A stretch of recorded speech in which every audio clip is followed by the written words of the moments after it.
Admiral Kess stood on the bridge of the Eternal Dominion, watching Earth grow larger in the viewport like a cancerous blue marble. 500 ships stretched behind her in perfect formation, enough firepower to crack a moon in half. The humans were about to learn what happened when you said, "No," to the hegemony. "Still can't believe they turned us down," muttered her tactical officer, adjusting his neural interface with obvious irritation. "I mean, we offered them everything. Advanced technology, interstellar trade, protection from the Outer Rim conflicts. All they had to do was accept integration." Kess smiled, the expression sharp enough to cut hyperspace. "They didn't just turn us down, Lieutenant. They laughed at us. Actually laughed. The transmission is still making rounds on the galactic nets." She pulled up the recording on her personal display, a middle-aged human woman with graying hair and tired eyes, speaking directly to the camera. "Thank you for your generous offer," the woman had said, "but Earth respectfully declines membership in your hegemony. We've read the fine print. Integration means cultural assimilation, resource extraction, and political subjugation. We've seen what you did to the Kepler colonies. Hard pass." The woman had actually shrugged. Shrugged. At the most powerful military force in 3 galactic arms. "Admiral," came the voice from communications, "we're receiving a transmission from Earth." "Put it through," Kess said, settling into her command chair. "Time to watch them grovel." The same woman appeared on screen, but now she looked even more tired. "This is Dr. Elena Vasquez, speaking for Earth's Planetary Defense Council. Admiral Kess, I presume you're leading this little parade of intimidation?" "Dr. Vasquez," Kess replied, injecting just enough condescension to make her point clear. "I'm here to offer you one final opportunity to reconsider. 500 warships represent significant encouragement for peaceful integration." Elena actually chuckled. "You know what's funny about bullies, Admiral? They always assume everyone else thinks like they do. You see 500 ships as overwhelming force. We see 500 very expensive mistakes about to happen. Is that a threat?" Kess leaned forward. "Because I should mention that our weapons systems are already locked onto your major population centers. Your little planet has exactly 0 military vessels that our sensors can detect." "That's because you're looking for the wrong things," Elena said. "You're still thinking in terms of ships and guns and explosions. Very 20th century of you. We've moved beyond that." Kess felt a chill despite herself. There was something in the human's voice, not fear, not bravado, but something worse. Certainty. "You have 60 seconds to withdraw your fleet and never return," Elena continued. "After that, we'll demonstrate why your integration offer was unnecessary. Earth doesn't need protection from Outer Rim conflicts, Admiral. We are the Outer Rim conflict." The transmission cut out. Kess stared at the blank screen for a moment, then burst into laughter. Did a single planet species just threaten the hegemony armada? Her bridge crew exchanged uncertain glances. They'd been with Kess for 3 campaigns, had seen her reduce entire star systems to compliance. But something about this felt different. "Admiral," the sensor operator called out, voice tight with confusion. "I'm detecting massive energy signatures throughout the solar system. But I can't identify the source. It's like the readings are coming from everywhere and nowhere at once." "Weapons hot," Kess ordered. "If they want to play games." The universe hiccuped. That's the only way Kess could describe it later, in her report to the High Council. Reality seemed to skip like a damaged recording, and suddenly the bridge lights flickered. The artificial gravity wavered for a heartbeat. "Admiral." The sensor operator's voice cracked. "Ships are disappearing from the formation. The entire third wing just vanished." On the tactical display, red dots representing hegemony vessels were winking out of existence. Not exploding. Not retreating. Simply ceasing to be. Status report.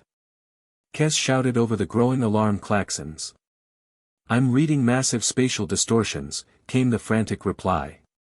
"It's like spacetime itself is being folded. Manipulated. I don't have words for this, Admiral." More ships vanished. Entire squadrons blinking out of reality as if erased by an invisible hand. Kess felt her throat tighten as she watched centuries of hegemony engineering simply disappear. "Emergency jump," she ordered. "All ships, emergency hyperspace jump, now." But even as she spoke, she felt the familiar sensation of space-time distortion beginning around her own vessel. The Eternal Dominion's hull began to vibrate with frequencies that shouldn't exist.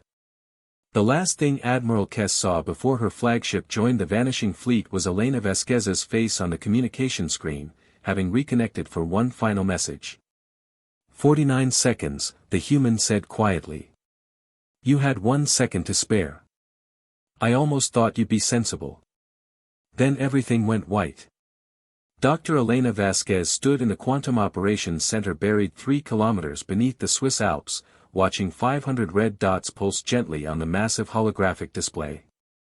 Each dot represented a hegemony warship, still intact, crews still alive, just existing in a slightly different version of reality. "Jesus, Elena," breathed Commander Raj Patel, her military liaison. "We actually did it. We actually made 500 ships just disappear." "They're not gone," Elena corrected, rubbing her temples where a headache was building. "They're displaced. Existing in a pocket dimension we created using their own discarded research. Ironic, really. The hegemony threw away the theoretical framework 40 years ago because they couldn't weaponize it fast enough." Around them, the operations center hummed with barely contained energy. Hundreds of technicians monitored systems that redefined the laws of physics, their faces lit by displays showing impossible mathematics made real. "The ethical committee is demanding a briefing," Raj said, checking his tablet. "Half of them want to release the ships immediately. The other half want to study the displaced crews indefinitely." Elena laughed bitterly. "Of course they do. Because nothing says moral superiority like keeping 17,000 sentient beings trapped in a dimensional prison." She walked to the central console, where the displacement field generator hummed with contained power. The technology was elegant in its simplicity, if you ignored the fact that it required more energy than most star systems produced in a year. "Aria," Elena called to the facility's AI.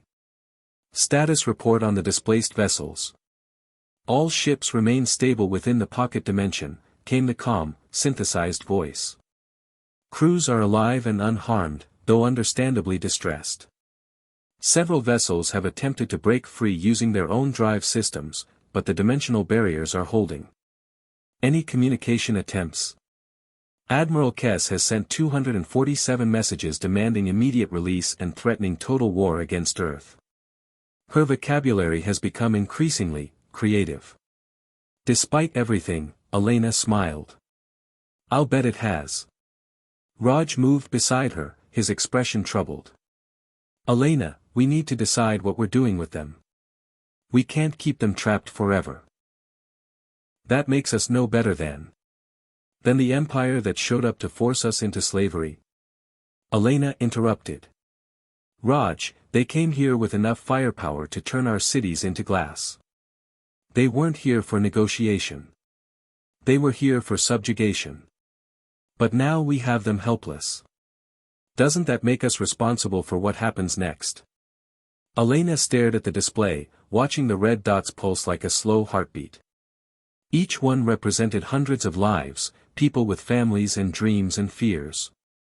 People who'd probably never questioned their empire's right to rule others, just as she'd never questioned Earth's right to defend itself. "Aria, show me the hegemony response." The display shifted to show intercepted communications from across the galaxy. The disappearance of the Fifth Armada had sent shockwaves through hegemony space. Some sectors were calling for immediate retaliation. Others were demanding investigations into what kind of technology could simply erase entire fleets. But most interesting were the communications from subjugated worlds, planets that had accepted hegemony integration under threat of force. The news of Earth's defiance was spreading, and with it, something the Empire hadn't seen in centuries: hope. The Kepler colonies have declared independence, Arya reported. 3 other systems have expelled hegemony administrators. The Empire is facing the largest rebellion in its history. Elena felt the weight of unintended consequences settling on her shoulders. They'd wanted to protect Earth, but they'd accidentally triggered a galactic revolution. "Ma'am," called one of the technicians, "we're receiving a priority transmission. It's from the Hegemony High Council." "Put it through." The holographic display shifted to show 7 figures in elaborate robes, their faces hidden behind ceremonial masks. When the central figure spoke, his voice carried the authority of absolute power, and the first notes of genuine fear. "Earth," the figure said, "this is Hegemon Prime of the Galactic Council. We acknowledge that perhaps our initial approach was overly aggressive. We propose immediate negotiations for a peaceful resolution to this situation." Elena looked at Raj, who raised an eyebrow. "Did the supreme leader of a galactic empire just ask us pretty please?" "Sounds like it." Elena activated the response channel. "Hegemon Prime, this is Dr. Elena Vasquez. We're willing to negotiate, but our terms are non-negotiable. Complete withdrawal from all recently subjugated systems. Reparations to displaced populations. And formal recognition of Earth's sovereign right to remain independent." There was a long pause. When the Hegemon spoke again, his voice was carefully controlled. "And in return?" Elena looked at the 500 red dots, each one representing lives hanging in the balance of her decision. "In return, your 5th Armada will be returned to normal space, unharmed. Consider it a gesture of good faith." After the transmission ended, Raj shook his head. "You're really going to let them go? After everything they threatened to do?" "Raj, the moment we decided to defend ourselves, we accepted that we might have to become something we didn't want to be. But the moment we decide to keep prisoners indefinitely, we become everything we were fighting against." Elena initiated the release sequence, watching as technicians began the complex process of returning 500 ships to normal spacetime. "Besides," she added with a tired smile, "sometimes the best way to win a war is to show your enemy that you're capable of mercy. It confuses the hell out of them." As the displacement field began to collapse, Elena wondered if they'd made the right choice.